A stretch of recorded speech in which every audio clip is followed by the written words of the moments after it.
में भी भाग लेता है। It also take part in different types of secretion, different types of secretion. अब such as mucus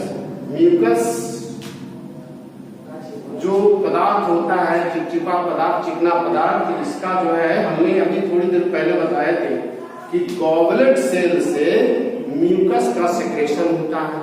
यानी ये जो है एपिथेलियम ऊतक जो होता है अवशोषण में विभिन्न प्रकार के पदार्थों के अवशोषण, जैसे पचे हुए भोजन का अवशोषण या म्यूकस के स्राव का जो है निर्माण करता है, स्राव करता है, सेक्रेशन करता है। तो हम लोग जो है जान गए हैं कि स्तंभाकार एपिथेलियम ऊतक के क्या कार्य हैं। तो ये तीन हो गए, पहला हुआ स्क्यूमस एपिथेलियम, दूसरा हुआ क्यूबोडियल एपिथेलियम और तीसरा हो गया कॉलमनर एपिथेलियम। तो इस डायग्राम को बना लेना है, जल्दी में बना लीजिए। और ये हो गया आपका तीसरा डायग्राम है। इसके नेक्स्ट जो है दूसरे दिन होगा। Thank you.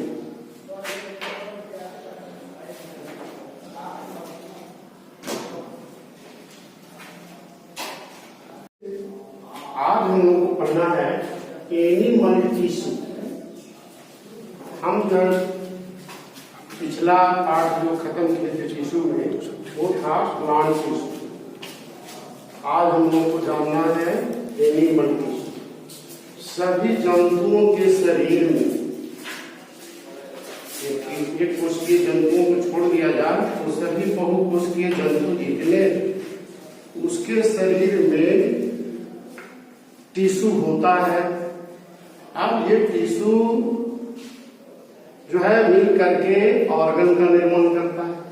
हम जानते हैं कि जीव शरीर की सबसे छोटी इकाई सेल कोशिका के मिलने से ही ऊतक का निर्माण होता है। टिश्यू के मिलने से ऑर्गन का यानी अंग, और अंगों के मिलने से ऑर्गन सिस्टम के मिलने से जीव का निर्माण होता है। तो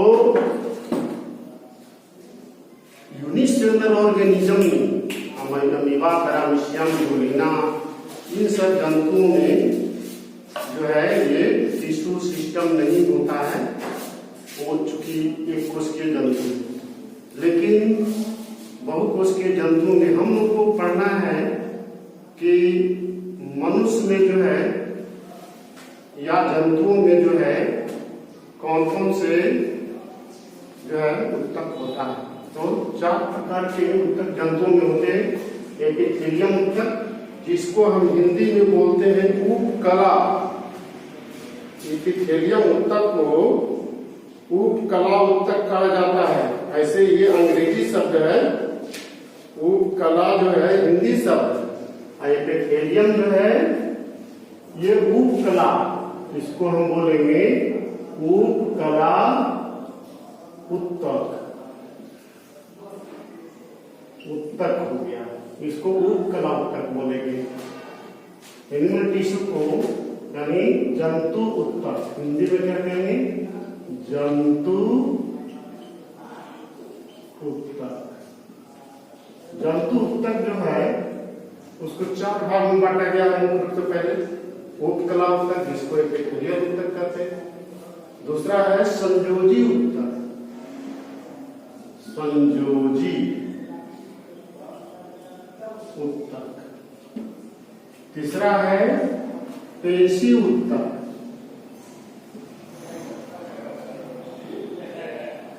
और चौथा है संवेदी ऊतक।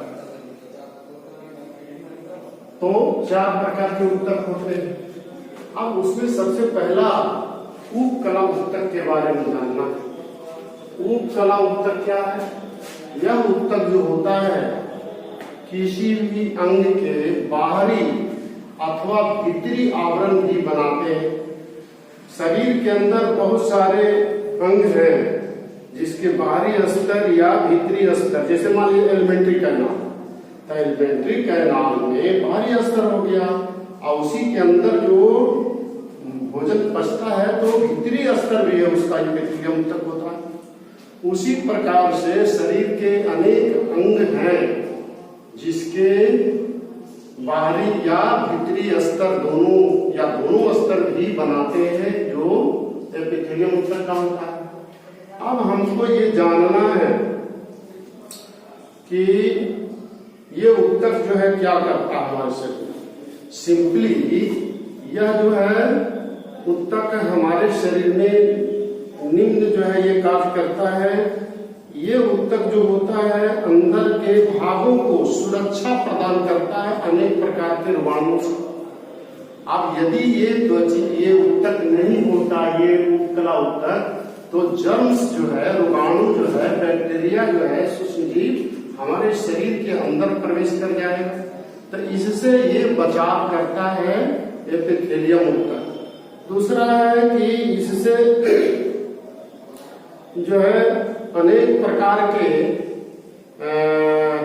पदार्थों का स्राव भी होता है। इससे जो है पाचक रस भी निकलता है। जैसे हम लोग जानते हैं डाइजेस्टिव सिस्टम में जो है पाचक रस निकलता है, आमाशय से निकलता है, उसको जठर रस, गैस्ट्रिक जूस कहते हैं। तो ये एपिथेलियम ऊतक से ही निकलता है, उसकी बाहरी स्तर एपिथेलियम ऊतक है। उसी प्रकार से छोटी आंत की दीवार से भी पाचक रस निकलता है। तो ये पाचक रस का भी स्राव करते हैं एपिथेलियम ऊतक। उसी प्रकार से पाचक रस निकलता है तो उससे भोजन पचने में मदद करता है। कुछ एपिथेलियम ऊतक जो होता है वो म्यूकस का यानी श्लेष जो चिपचिपा होता है, चिकना, तो वह जो है म्यूकस होता है। शरीर के अंदर में ये म्यूकस जो है उत्पन्न होता है गॉबलेट सेल्स।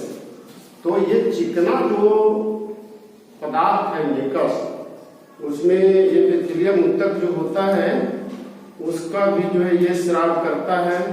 या दूध है, दूध जो का स्राव होता है वो स्तन ग्रंथियों में जो है इसके एपिथेलियम ऊतक होता है, जिसके चलते वो दूध का स्राव होता है। तो कहने का मतलब है कि ये अनेक प्रकार के कार्यों में ये भाग लेता है। जो है आपको एपिथेलियम ऊतक, एपिथेलियम ऊतक जो है हमने पहले बताया कि इसके और क्या क्या कार्य है। तो एपिथेलियम ऊतक जो है अब उत्सर्जन में भी भाग लेता है। अभी बताया थे और का उत्सर्जन, जैसे मान लीजिए कि आपके शरीर में जो उत्सर्जित पदार्थ होता है उनका पचय क्रिया के फलस्वरूप बनते हैं, तो उसको भी बाहर निकालने में भाग लेता है एपिथेलियम ऊतक। तो हम लोग जो है इसी को जान गए हैं। या कुछ एपिथेलियम ऊतक जो होता है जनन अंगों में होता है, वो युग्मक के निर्माण में भी भाग लेता है, गैमेट के निर्माण। अब वो गैमेट होता है मेल गैमेट या फीमेल गैमेट हो सकता है। तो हम लोग जान गए कि एपिथेलियम ऊतक के समान कार्य क्या है।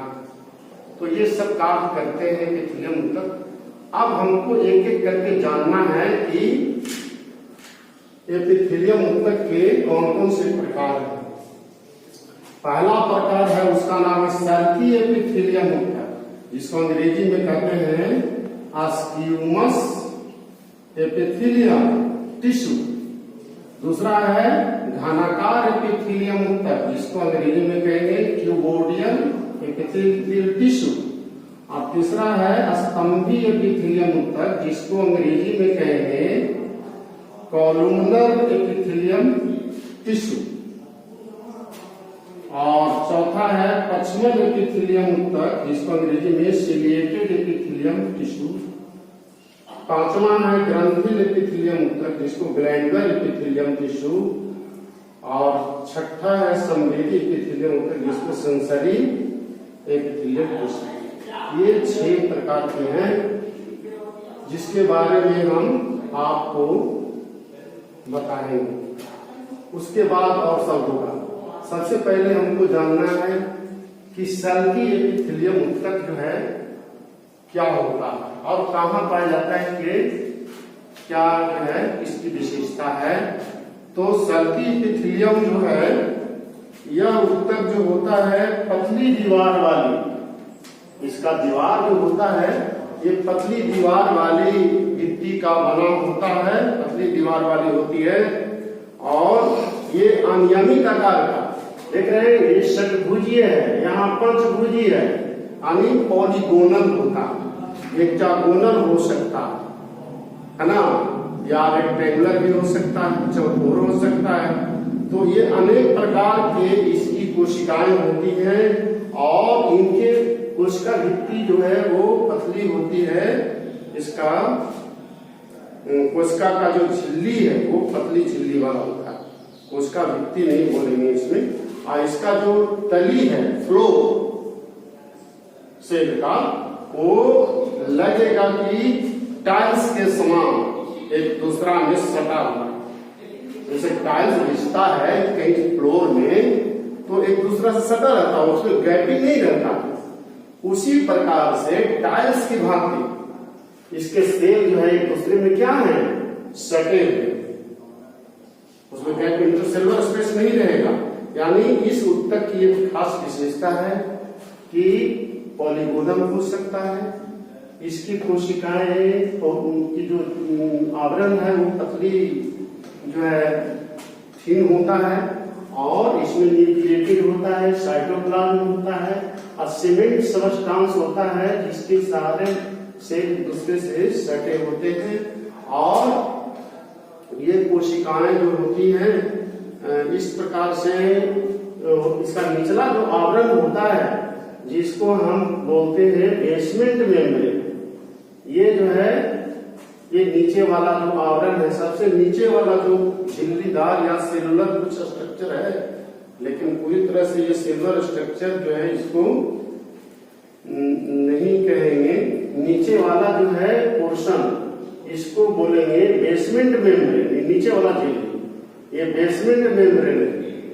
तो ये बेसमेंट मेम्ब्रेन सबसे नीचे का किनारा होता है जहां से सेल निकलना शुरू होता है, तो ये बेसमेंट मेम्ब्रेन हुआ नीचे वाला, और इसके बाहर जो है सेल जो होते हैं दूसरे से कॉम्पैक्ट होते हैं, जुड़े होते हैं। तो ये होता है इसकी सेल की विशेषता। अब दूसरा है कि इसके कहाँ पाए जाते हैं, ये जो सल्की इपिथेलियम है ये पाए जाते हैं मुख गुहा के जो लाइनिंग है उसमें जो है ये पाया जाता है, या मान लीजिए कि ओइसोफेगस यानी ग्रास नली फूड पाइप, उसका जो आवरण है वह भीतरी आवरण या नाक का निजल कैविटी है उसके आवरण, या जो है पेरिकार्डियम, पेरिकार्डियम क्या है हृदय की जो झिल्ली है जो घिरा होता है उसको पेरिकार्डियम कहते हैं। तो वहां पर भी जो है ये होता है। उसके बाद एल्वियोलाई फेफड़ा में होता है जो वायु कोश होता है, तो उसके सतह पर जो है ये ऊतक जो है पाए जाते हैं स्क्यूमस एपिथेलियम। जो जो बताए हैं उसको याद रखना है कि ये कहाँ पाए जाते हैं एपिथेलियम ऊतक। तो अभी हमने बताए हैं कि ये जो है किन किन जगहों पर मिलता है। इसके अलावा जो है आपको बोमेन कैप्सूल, बोमेन कैप्सूल क्या है, या जो है बोमेन कैप्सूल है वो नेफ्रॉन में होता है। बोमेन कैप्सूल जो कप लाइक स्ट्रक्चर है तो वहां भी होता है ये स्क्यूमस एपिथेलियम। तो हम लोग जो है जान गए हैं इस चीज को कि ये सब तक जो है कहाँ होते हैं और इसके क्या कार्य है। इसका मतलब बोमेन कैप्सूल में है तो इसका मतलब फिल्ट्रेशन में मदद करेगा। उसी प्रकार से और जहां कहीं भी इस तरह का जो टिश्यू है वह टिश्यू जो है जैसे फेफड़ा में एल्वियोलाई में है, तो एल्वियोलाई में है तो गैसेस एक्सचेंज में मदद करता है, गैसों के आदान प्रदान में मदद करता है, ऑक्सीजन को अंदर जाने देता है और अंदर से जो है CO2 को बाहर निकलने में मदद करता है। तो ये एल्वियोलाई या जो भी है जहां जहां पाए जाते हैं वो कार्य में भाग लेते हैं। अब जो है कुछ और भी चीजें हैं इसमें, जैसे फिल्ट्रेशन वाली जो बात थी, बोमेन कैप्सूल में फिल्ट्रेशन होता है, उससे अधिक प्राप्त होता है जो ब्लड में है, तो उसको छानने में मदद करता है। तो ये सभी काम है आपको सल्फी एपिथेलियम का ऊतक का काम है। दूसरा है क्यूबोडियल, घनाकार। देखिए इसका भी चित्र बना लेना है। ये क्यूबोडियल घनाकार, ये इसकी कोशिकाएं होती हैं। इनकी कोशिकाएं घन के समान होता है, लंबाई चौड़ाई उसकी जो है सब बराबर होती है मोटाई, तो ये घन के समान, इसमें भी न्यूक्लियस होता है और सीमेंटेड सबस्टांस होते हैं जहां सेल जुड़े। इसमें एक चीज ध्यान रखना है, इसमें इंटरसेलर स्पेस नहीं होता। स्क्विमस एपिथेलियम में भी इंटरसेलर स्पेस नहीं है, इसमें भी इंटरसेलर स्पेस नहीं मिलेगा, लेकिन न्यूक्लियस तो होता है। और ये जो है आपको कहां पाया जाता है, ये क्यूबोडियल एपिथेलियम, घनाकार एपिथेलियम तक पाए जाते हैं। थायराइड ग्लैंड हो गया, उसी प्रकार से थायराइड ग्लैंड हो गया, किडनी ट्यूब्यूल्स है, सिलेवरी ग्लैंड्स हैं, ये सब स्वीट ग्लैंड है। इन सब भागों में जो है ये आपको मिलता है। सिलेवरी ग्लैंड, सिलेवरी ग्लैंड क्या है? लार ग्रंथियां जो होती है जिससे लार स्रावित होता है, उन ग्रंथियों में भी ये घनाकार एपिथेलियम ऊतक होता है। तो घनाकार एपिथेलियम जो ऊतक होता है ये विशेष प्रकार के पदार्थों का स्राव करता है, या तो उसका अवशोषण में भाग लेता है, अवशोषण में भाग लेगा, नहीं तो स्राव करेगा। जैसे सिलेवरी ग्लैंड से आपको सेलिवा का सेक्रेशन करता है। तो हम लोग जो है इस चीज को जान गए हैं कि क्यूबोडियल एपिथेलियल ऊतक जो है कहाँ पाए जाते हैं। हमने अभी बताया है कि थायराइड ग्लैंड हो गया, किडनी हो गया, या स्वीट ग्लैंड है, ये सभी जो है आपको एक्सोक्राइन ग्लैंड है। एक्सोक्राइन ग्लैंड, अब ये जो एक्सोक्राइन ग्लैंड होता है, इंडोक्राइन ग्लैंड होता है। इंडोक्राइन ग्लैंड से हार्मोन का सेक्रेशन होता है, और एक्सोक्राइन ग्लैंड से हार्मोन का सेक्रेशन नहीं होता। ये चीज को याद रखना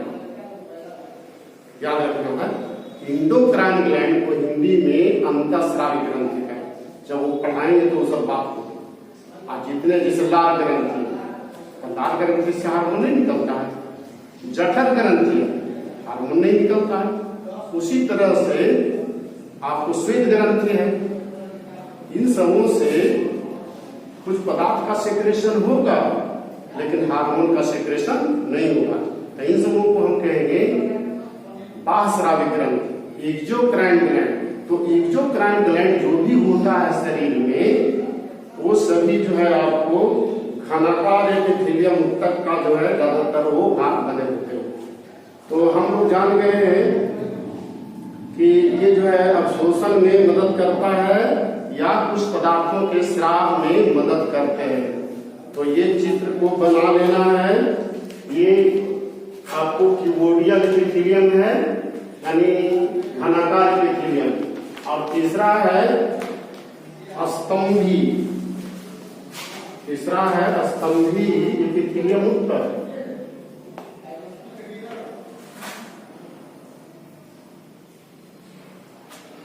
देखिए स्तंभी एपिथेलियम जो ऊतक होता है वह इस प्रकार से डायग्राम बनाएंगे।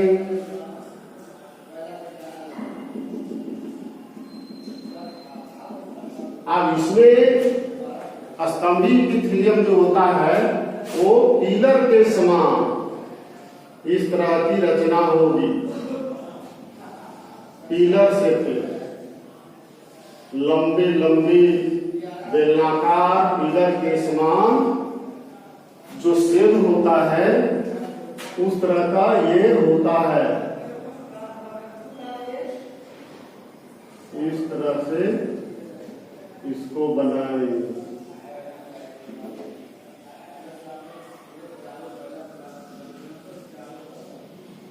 तो ये जो है इसी प्रकार से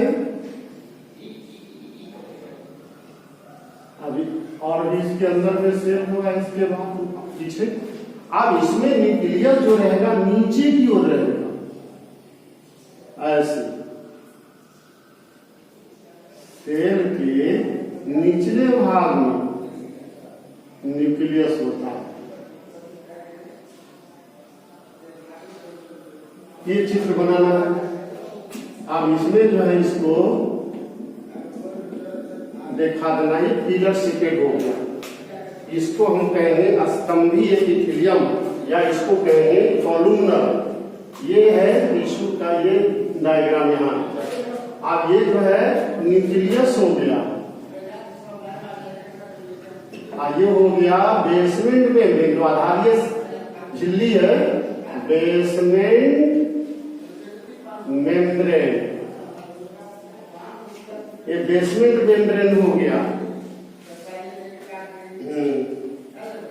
इस सेल को कहेंगे कॉलुमनर सेल। ये सेल हो गया, ये सेल को कहेंगे columnar cell, columnar cell. Tissue हो गया कॉलुमनर टिश्यू। तो हम लोग जो है इसी को जान गए। हम इसके बारे में जानना है कि ये टिश्यू की विशेषता क्या है, कहाँ पाए जाते हैं, क्या इसका फंक्शन। तो कॉलुमनर जो टिश्यू होता है, यह टिश्यू जो होता है स्तंभ के समान होता है, पिलर के समान होता है। देखिए पिलर जैसा है। और इनकी कोशिकाओं में जो न्यूक्लियस होता है वो निचले भाग में होता है, नीचे आधार में बेसमेंट मेम्ब्रेन होता है। तो ये जो है स्तंभ के समान होता है, इसका लंबाई चौड़ाई से अधिक होता है। और केंद्रक जो निचले भाग में होता है, ये पाया जाता है छोटी आंत के दीवार पर, जो जैसे भिलाई है, भिलाई हो गया, आमाशय हो गया, और स्त्रियों की अंडवानी। अंडवानी का मतलब हुआ ओविडक्ट या फैलोपियन ट्यूब बोलते हैं। उसकी दीवार में ये जो है स्तंभाकार एपिथेलियम ऊतक पाए जाते हैं। तो याद रखना है कि ये इसका पोजीशन क्या है या अकरेंस क्या है, कहाँ पाए जाते हैं ये ऊतक। तो ये ऊतक जो है अभी हमने बताया है कि ये पाए जाते हैं आपको इंटेस्टाइन की दीवार में, जैसे माइक्रोविलाई है, फिंगर लाइक प्रोजेक्शन, तो वहां होता है ये स्तंभाकार जो है माइक्रोविलाई वाला जो है, ये सूक्ष्म फिंगर लाइक प्रोजेक्शन जो एपिथेलियम तक का होता है, कॉलुमनर एपिथेलियम। और आमाशय है, फिर जो है आंत हो गया मादाओं के अंडवानी, यानी अंडवानी का मतलब हुआ ओविडक्ट या फैलोपियन ट्यूब। उसकी दीवार में ये स्तंभाकार एपिथेलियम ऊतक जो है मिलता है। तो कॉलन में भी मिल सकता है, इंटेस्टाइन में मिल सकता है, स्टोमक में का भीतरी दीवार है उसमें मिलता है। और आपको गॉल ब्लैडर, जिसको पित्ताशय कहते हैं, पित्ताशय के दीवार में, जिसमें पीत की थैली कहते हैं, उसमें भी ये दीवार जो होता है आपको कॉलुमनर एपिथेलियम का होता है। इसका फंक्शन क्या है? The main functions of columnar epithelium is absorption of different types of materials. ये मुख्य जो कार्य था इसका है वो है आपको विभिन्न प्रकार के पदार्थों का शोषण में भाग लेता है। अब जैसे मान लीजिए कि इंटेस्टाइन है, तो इंटेस्टाइन में जो भिलाई होता है, माइक्रो भिलाई होता है, फिंगर लाइक प्रोजेक्शन होता है, तो पचे हुए भोजन का अवशोषण करना। तो मुख्य रूप से इसका जो काम है वो अवशोषण में मदद करता है, भी भाग लेता है। It also take part in different types of secretion, different types of secretion. अब सच है म्यूकस। म्यूकस जो पदार्थ होता है, चिपचिपा पदार्थ, चिकना पदार्थ, इसका जो है हमने अभी थोड़ी देर पहले बताए थे कि गॉबलेट सेल से म्यूकस का सेक्रेशन होता है। यानी ये जो है एपिथेलियम ऊतक जो होता है अवशोषण में विभिन्न प्रकार के पदार्थों के अवशोषण, जैसे पचे हुए भोजन का अवशोषण या म्यूकस के स्राव का जो है निर्माण करता है, स्राव करता है, सेक्रेशन करता है। तो हम लोग जो है जान गए हैं कि स्तंभाकार एपिथेलियम ऊतक के क्या कार्य हैं। तो ये 3 हो गए। पहला हुआ स्क्यूमस एपिथेलियम, दूसरा हुआ क्यूबोडियल एपिथेलियम और तीसरा हो गया कॉलमनर एपिथेलियम। तो इस डायग्राम को बना लेना है, जल्दी में बना लीजिए। और ये हो गया आपका तीसरा डायग्राम है। इसके नेक्स्ट जो है दूसरे दिन होगा। Thank you.